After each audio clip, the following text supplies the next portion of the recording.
नमस्कार, आप देख रहे हैं न्यूज तक। मैं हूं आपके साथ अनुराधा तंवर। बिहार किसका? जी हां, ये सवाल आज हर किसी के जहन में है क्योंकि बिहार में होने वाले हैं विधानसभा चुनावों में वक्त थोड़ा कम हो गया है क्योंकि अगले कुछ दिनों में हो सकता है कि बिहार चुनाव की तारीखों का ऐलान हो जाए। लेकिन उससे पहले एक और विषय है बिहार चुनाव से जुड़ा हुआ जिस पर काफी लोगों की नजरें हैं। वो विषय है सीट शेयरिंग। जी हाँ, सीट बंटवारा। 243 कुल बिहार में विधानसभा सीटें हैं। महागठबंधन और एनडीए दोनों अपने अपने जो राजनीतिक दल हैं उनमें किस तरीके से सीट का बंटवारा करेंगे, ये वो सवाल है जिसका जवाब अभी तक किसी के पास औपचारिक तौर पर नहीं है। बात करेंगे महागठबंधन की क्योंकि महागठबंधन में अब सीट शेयरिंग को लेकर लालू यादव की एंट्री हो चुकी है। जी हां, आरजेडी प्रमुख लालू यादव सीट शेयरिंग के मसले पर अब काफी चीजें उनकी तरफ से आ रही हैं सोर्सेस के हवाले से। जैसे कि अब एक बड़ी जो खबर आ रही है वो ये कि लालू यादव कांग्रेस के तौर तरीके से खुश नहीं हैं और सीट शेयरिंग को लेकर भी वो पूछ रहे हैं कि पहले आप अपने कैंडिडेट बताइए, उसके बाद सीट शेयरिंग की बात आगे बढ़ेगी। तमाम विषयों पर बातचीत करेंगे। हमारे साथ वरिष्ठ पत्रकार विजय विद्रोही जुड़ रहे हैं। बहुत स्वागत विजय जी आपका। शुक्रिया बहुत बहुत। महागठबंधन में ऑल इज वेल कहा जा रहा था, सब कुछ सही है, सब कुछ अच्छा चल रहा है, समीक्षा बैठकें हो रही हैं सीट शेयरिंग को लेकर। लेकिन जिस तरीके से अब लालू यादव का जिक्र छिड़ गया है और ये कहा जा रहा है सोर्सेस के हवाले से कि लालू यादव सीट शेयरिंग से पहले ये जानना चाहते हैं कि कांग्रेस किन्हें टिकट देगी और लालू यादव बहुत ज्यादा सीट देने के मूड में भी नजर नहीं आ रहे। सुनने में ये आ रहा है कि 55-54 सीटें ही वो कांग्रेस को देने के मूड में है। देखिए, पहली बात तो ये सीट शेयरिंग का मसला बड़ा गोपनीय टाइप होता है। पार्टी के अंदर गठबंधन के साथियों के बीच में कैमरों के सामने बात नहीं होती है। अब ये सूत्र कभी कई बार चीजें बिगाड़ देते हैं। अब हमें नहीं मालूम सूत्र कौन है, सूत्र प्लांटेड सूत्र हैं, एनडीए के लोग कुछ बोल रहे हैं, ये हमें नहीं पता। लेकिन कृष्णा अल्लावरू का कल का जो बयान था वो तो पत्रकारों के सामने दिया गया था जिसमें गुड सीट्स और बैड सीट्स की बात कही थी। तो ऐसा लगता है कि कृष्णा अल्लारू ने अपना गुड सीट्स की संख्या बता दी है, जैसा कि आप भी अभी थोड़ी देर पहले जब रिकॉर्डिंग से पहले जिक्र कर रही थी कि पिछली बार जीती हुई सीटें, पिछली बार दूसरे नंबर पर रही सीटें, तो वो 60 से ज्यादा बनती हैं। अब लालू 54 सीट देने के लिए तैयार हैं। इससे पहले सूत्रों ने बताया था कि तेजस्वी कह रहे हैं कि 50-55 सीटें कांग्रेस को, इससे ज्यादा जिद नहीं करनी चाहिए। अगर लालू की बात में सच्चाई है, अगर खबर नहीं है, तो मुझे लगता है कि अगर 54 की बात कर रहे हैं तो लालू को भी पता है कि 54 का मतलब है कि 58-60 सीटें तो देनी ही पड़ेंगी मोटे तौर पर। और उधर कांग्रेस 66 मांग रही है तो 6 सीटों का मामला फंस सकता है। अगर इन खबरों की में सच्चाई की बात करें तो मुझे लगता है कि राहुल गांधी, मल्लिकार्जुन खड़गे को शायद इंटरवीन करने की अभी जरूरत है, या राहुल गांधी के संबंध बड़े अच्छे हैं, चिकन मटन बनाना सिखा रहे थे, वो वीडियो हमने देखा था। लालू यादव और सोनिया गांधी में संबंध बहुत अच्छे हैं। तो उम्मीद ये की जानी चाहिए कि इंडिया गठबंधन में सीटों पर मामला फंसेगा नहीं, ले देकर ये बार्गेनिंग होती है, दोनों तरफ से बार्गेनिंग होती है, हार्ड बार्गेनिंग होती है।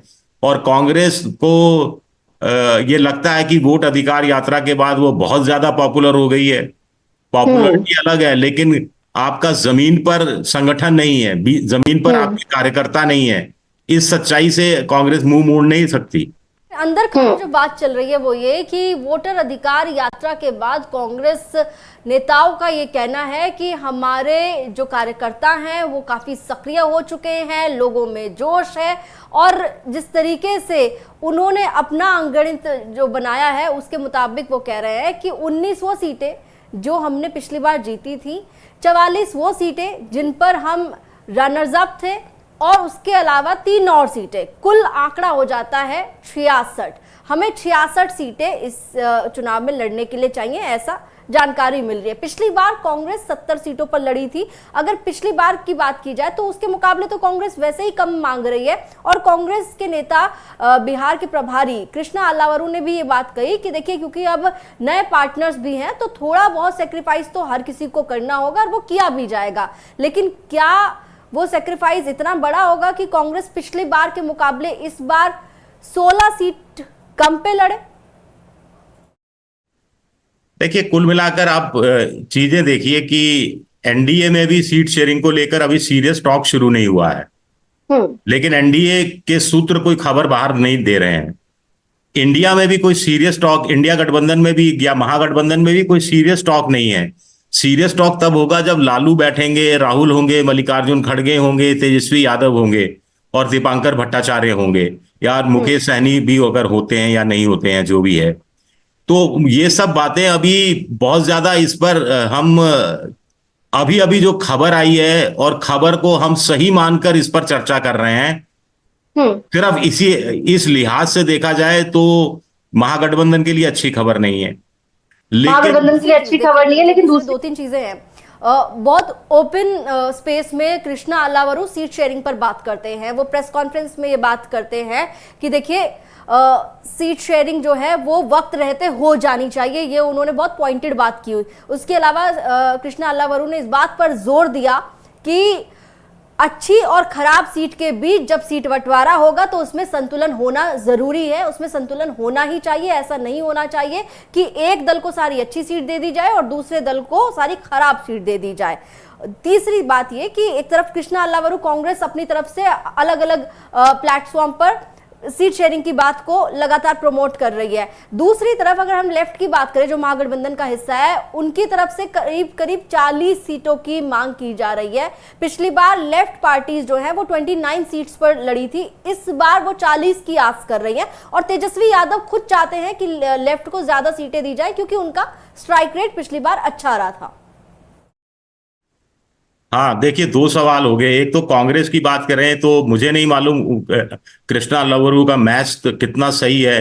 वाकई में क्या वो 44 सीटों पर दूसरे नंबर पर थे और 17-18 सीटें तो जीती थी उन्होंने, लेकिन स्ट्राइक रेट क्या रहा? 70 में से कुल मिलाकर 19 सीटें ही तो थी।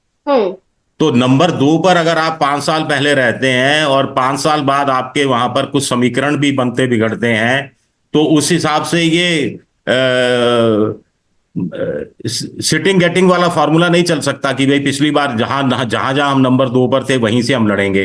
मेरे हिसाब से जो सूचना ये मेरे पास थी कि 17 जो पिछली बार जीती थी और 20 ऐसी जिसमें कांग्रेस अपने आप को मजबूत मानकर चल रही है, तो 37 सीटें कांग्रेस ने एक तरह से पुख्ता तौर पर सामने रखी थी। अब ये आप जो संख्या बता रही हैं, ये करीब करीब इससे 30 सीटें ज्यादा हैं, 29 सीटें ज्यादा हैं।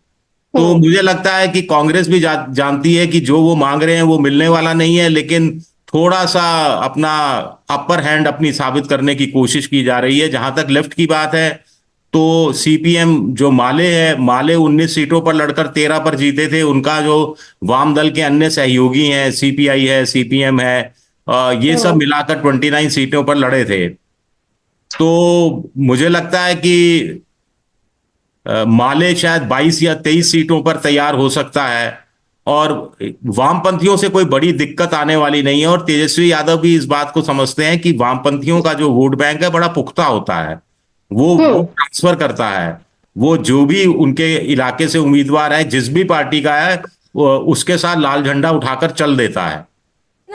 और इससे ठीक है, ठीक है। इसमें एक और चीज विजय जी, जो बात आप कह रहे हैं कि ठीक है, चलिए, अगर ये बात है कि लेफ्ट जो है वो बहुत ज्यादा बार्गेन ना भी करे, पिछली बार के मुकाबले उसको 3-4 सीटें भी ज्यादा मिल जाए, तो 3-4 सीटें बाकी आरजेडी और कांग्रेस अपनी तरफ से घटा भी दे। लेकिन इसमें एक और चीज ये है कि वीआईपी भी है। पिछली बार वीआईपी सीट शेयरिंग के मुद्दे पर नाराज होकर एनडीए का हिस्सा बन गई थी। फिर इसके अलावा क्योंकि अब झारखंड मुक्ति मोर्चा भी है, इसके अलावा पशुपतिनाथ पारस भी है, उनको भी सेटल करना है, तो सीटें तो कम करनी पड़ेंगी। हाँ, हो सकता है। अब देखिए, आपके हिसाब से 66 कांग्रेस, 40 वाम मोर्चा, 106, मुकेश सहनी कम से कम 10-12 सीटों से कम पर तैयार नहीं होंगे, तो 118 के आसपास हो गई। पशुपतिनाथ पारस को 3 सीटें दी जाए तो 122 हो गई। तो क्या लालू की पार्टी 100 सीटों पर ही 120 सीटों पर ही चुनाव लड़ेगी? इसका मतलब पिछली बार वो 143 प्लस सीटों पर चुनाव लड़ी थी, तो क्या 140 प्लस तो था ही, मुझे एग्जैक्ट ध्यान नहीं। तो और इस बार भी 140 से ज्यादा पर ही लड़ेंगे, मतलब तेजस्वी यादव की पार्टी कई नेताओं की ओर से कहा गया ये, तेजस्वी यादव भी कई मोर्चों पर कहते हुए नजर आए कि ज्यादा सीटों पर लड़ेंगे। नहीं, तेजस्वी यादव ये भी कहते नजर आए कि अगर कांग्रेस 50-55 पर तैयार हो जाती है तो हम भी 140 से नीचे आ जाएंगे, हमें कोई चिंता नहीं है, हम भी झारखंड मुक्ति मोर्चा, पशुपतिनाथ पारस इनको संभाल लेंगे, अपने हिस्से में से कुछ सीटें दे देंगे। ऐसी बातें कही जा रही थी। लेकिन अब कांग्रेस को तय करना पड़ेगा कि बढ़ी हुई सीटें चाहिए या गुड सीट्स चाहिए। मुझे लगता है वो गुड सीट्स की संख्या बढ़ाना चाहते हैं, इसीलिए बढ़ी हुई सीटों का दावा कर रहे हैं। मुझे तो लगता है कि कांग्रेस 55 सीटों पर, 55 और 58 सीटों पर मुझे लगता है तैयार हो जाएगी। लेकिन दूसरी तरफ लालू यादव इस बात से भी नाराज बताए जा रहे हैं कि राहुल गांधी तेजस्वी का नाम सीएम के तौर पर लेने से बचते नजर आते हैं। तेजस्वी ने तो राहुल को अगला पीएम मान लिया है, बता दिया है, ऐलान कर दिया, लेकिन तेजस्वी यादव और राहुल गांधी जब साथ साथ होते हैं तो राहुल गांधी से सवाल पूछा जाता है पत्रकारों की ओर से कि आप का मुख्यमंत्री का चेहरा कौन होगा, तो वो तेजस्वी यादव का नाम नहीं लेते हैं, और तेजस्वी यादव का नाम नहीं लिया जा रहा है। इस बात से भी नाराज बताए जा रहे हैं लालू यादव। अब मुझे नहीं मालूम ये नाराजगी लालू यादव जैसे इतने सीनियर नेता को सूट करती है या नहीं करती है, क्योंकि ये हैरानी की बात है। क्योंकि मुख्यमंत्री का चेहरा किसी को पेश करना है नहीं करना है, ये सारी पार्टियां मिलकर तय करेंगी। इसके लिए बड़ी बैठक होगी और एक बड़ी सभा में ऐलान होगा, वो एक स्ट्रेटेजी बनाई जाएगी, उसमें नफा नुकसान तोला जाएगा, और फिर एक सीएम अगर तेजस्वी यादव घोषित होंगे तो कांग्रेस ये भी चाहेगी कि डिप्टी सीएम कम से कम राजेश राम, जो दलित है, महादलित है, उनका नाम सामने आए, या फिर एक डिप्टी सीएम और हो। और ऐसे में जनता के बीच में अच्छा मैसेज नहीं जाता। जनता को लगता है कि देखिए अभी तो चुनाव हुआ नहीं है, अभी तो हम एसआईआर को लेकर भटक रहे हैं, और ये नेताओं को अपनी अपनी, कोई मुख्यमंत्री बनने के लिए उतावला फिर रहा है, कोई डिप्टी सीएम बनने के लिए उतावला फिर रहा है। तो ये पॉजिटिव मैसेज जनता के बीच में जाता नहीं है। यहाँ एनडीए से सीख लेनी चाहिए। एनडीए तो बार बार प्रधानमंत्री हो चाहे अमित शाह हो, सब कह रहे हैं कि नीतीश कुमार के नेतृत्व में चुनाव लड़ा जाएगा, उसके बाद जनता उसके बाद तय करेंगे क्या होगा। तो मुझे तो लगता है कि महागठबंधन के लिए बेहतर स्थिति ये है। और अगर लालू इतने अनुभवी शख्स अगर ये बात कह रहे हैं तो मेरे लिए तो बड़ी हैरानी की बात है। एक आखिरी सवाल विजय जी की, बहुत पहले उनका एक बयान सामने आया था जब इंडिया ब्लॉक का बना था उस वक्त पर, कि हम फ्लेक्सिबल अप्रोच रखेंगे अपने अलायंस पार्टनर्स के साथ। इस वक्त जो कांग्रेस का स्टाइल ऑफ वर्किंग नजर आ रहा है, स्पेशली अगर हम बिहार के कॉन्टेक्स्ट में बात करें, सीट शेयरिंग के कॉन्टेक्स्ट में बात करें, लग रहा है कि अप्रोच कांग्रेस की फ्लेक्सिबल है अभी।